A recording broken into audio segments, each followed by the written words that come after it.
একদিনে ওই যেগুলো চারা দিতে দিতে ছোট হয়েছে। এখন হবে সারের অবস্থান। সবেমাত্র তো লাগাইছি, ঠিক আছে, চারা ছিল না।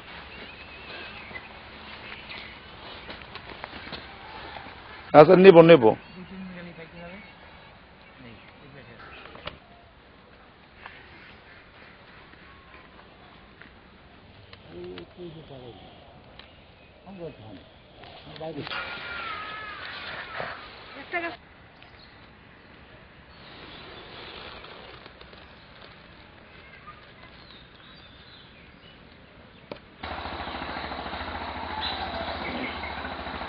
খুব ব্যবসা সফল, খুবই ব্যবসা সফল একটা স্ট্রবেরি ফসল। যে ফসলটা ব্যবসা কি পরিমাণ সেটা হয়তো যারা করে তারা বুঝতে পারবে।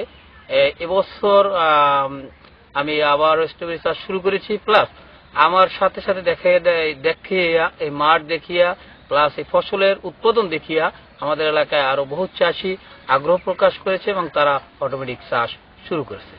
আমার গেল বছর প্রায় 1.5 লক্ষ টাকার মতো খরচ হয়েছে, 1.3 লাখ টাকা ব্যবসা হয়েছে। সাইজ কিন্তু অনেক বড়। এইটা দেখেন অনেকগুলো হয়। দক্ষিণাঞ্চলের কৃষক ভাইদের কথা চিন্তা করে আঞ্চলিক উদ্যানতত্ত্ব গবেষণা কেন্দ্র লেবুখালী পটুয়াখালীতে বাংলাদেশ কৃষি গবেষণা থেকে উদ্ভাবিত বাড়ি স্ট্রবেরি 1-এর গত বছরই আমরা এইটার চাষাবাদ শুরু করেছি এবং খুব সুন্দরভাবে আমরা গত বছর করেছি এবং আমরা সংরক্ষণ করেছি সেটার মাদার প্লান্ট।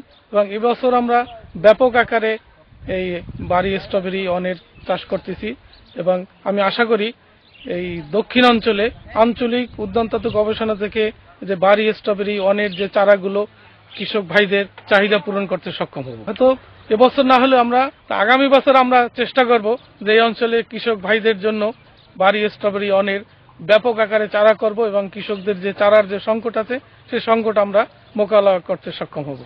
স্ট্রবেরি যদিও এটা আমরা জানি যে বাইরের ফল, কিন্তু এখন আমাদের বাংলাদেশে কিন্তু এটা খুব সচরাচর লাভজনকভাবে কৃষক ভাইরা করতে পারবে এবং এইটা করার ফলে তারা অল্প জমিতে এই চাষাবাদ করে তারা খুবই লাভবান হতে পারবে।